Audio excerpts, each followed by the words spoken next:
From JBS Studios in Greater New York, this is the JBS News Update with Teisha Bader. I'm Teisha Bader with the JBS News Update for Friday, February the 10th, 2017. At least 5 people were hurt yesterday in a terror attack in the Israeli city of Petah Tikva. The terrorist was identified as 18-year-old Palestinian Sadiq Nasser Abu Mazen from the West Bank. Abu Mazen opened fire at a bus and stabbed one person as well. All the victims were said to have sustained light injuries. The terrorist was cornered by several bystanders outside a sewing machine repair shop in the city. One of those bystanders hit the terrorist with the machine, subduing him until police arrived and arrested him. Terror group Hamas praised the attack and called for more violence. And overnight last night, IDF forces searched the home of the terrorist and questioned members of his family. They also confiscated their entry permits into Israel. And terrorists in the Sinai in Egypt fired several rockets at Israel Wednesday night. Israel's Iron Dome missile defense system successfully intercepted 3 of the projectiles, which were aimed at the Israeli resort city of Eilat. One rocket did fall in an open area and no damage or injury was caused, although 11 people were treated for shock in Eilat's Yosef Tal Hospital. A branch of the Islamic State terror group in the Sinai are said to have claimed responsibility for the attack. U.S. President Donald Trump weighed in on the issue of Jewish settlements. In an interview with Israeli newspaper Yisrael Hayom, Trump said that the settlements were not helpful to the peace process, but that he would not condemn Israel for them. Trump told the paper today, every time you take land for settlements, there is less land left, but we are looking at that, and we are looking at some other options we'll see too. But no, I am not somebody that believes that going forward with these settlements is a good thing for peace. Adding, I don't want to condemn Israel. Israel has had a long history of condemnation and difficulty.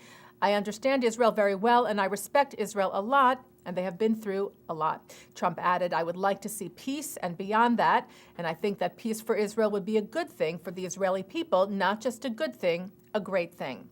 Trump is set to welcome Israeli Prime Minister Benjamin Netanyahu to the White House next week, where the two will discuss the settlement issue, among others.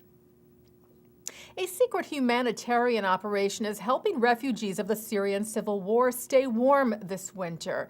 The Zionist youth movement in Israel, Hanoar Ha'oved V'Halomed, its alumni group Dror Yisrael, and the Combat Genocide Association have collected some 3,000 boxes of blankets, coats, sleeping bags, gloves, boots, and other winter supplies as part of an initiative called Operation Human Warmth. The items are being donated anonymously, and any Hebrew writing has been removed from the items so as to protect the effort and the recipients. A partner aid organization will be facilitating the delivery of the goods to the refugees who will not know that they are coming from Israel.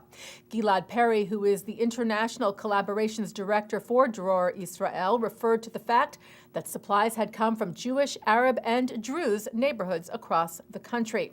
He said the most moving part of the operation for me is to see thousands of Israelis from different religions join forces in a humanistic effort, emphasizing the similarities in the core values of all of us who simply try to make good on this planet, no matter what our backgrounds may be. And a Chicago synagogue that last week was the site of a hateful anti-Semitic attack, this week was the scene of unity. Some 1,000 Muslim, Christian, and Jewish residents of the Windy City came together at the Chicago Loop Synagogue Wednesday night in a show of solidarity with the congregation after it was vandalized last Friday night with swastikas and a window smashed. The interfaith gathering was sponsored by the Jewish Community Relations Council of the Jewish United Fund, whose executive director, Emily Sweet, said, by coming together here today, we are reaffirming the best of what our country and our city is all about. Indeed, that is our call to action today, for all of us to stand together, not just today in response to one hate crime targeting one community group, but always, during all the days to come. Remaining vigilant in speaking out against hate in all of its various forms, and reaffirming our commitment to the tenet that unites us all of our faiths together, to love thy neighbor. So thank you again for joining us and being here today. And by the way, the Chicago Police Department did make an arrest earlier this week in the vandalism incident of a 31-year-old man who was charged with one felony count of hate crime to a church or synagogue.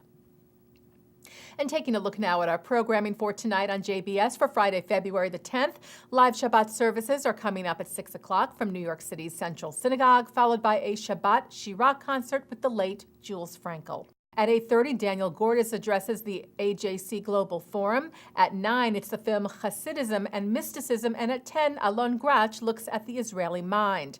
And coming up at 5:30, Rabbi Shlomo Riskin looks at this week's Torah portion. And this evening, Tu B'Shvat begins, the new year for the trees, which is marked on the 15th day of the Hebrew month of Shvat. So Shabbat Shalom and Chag Sameach.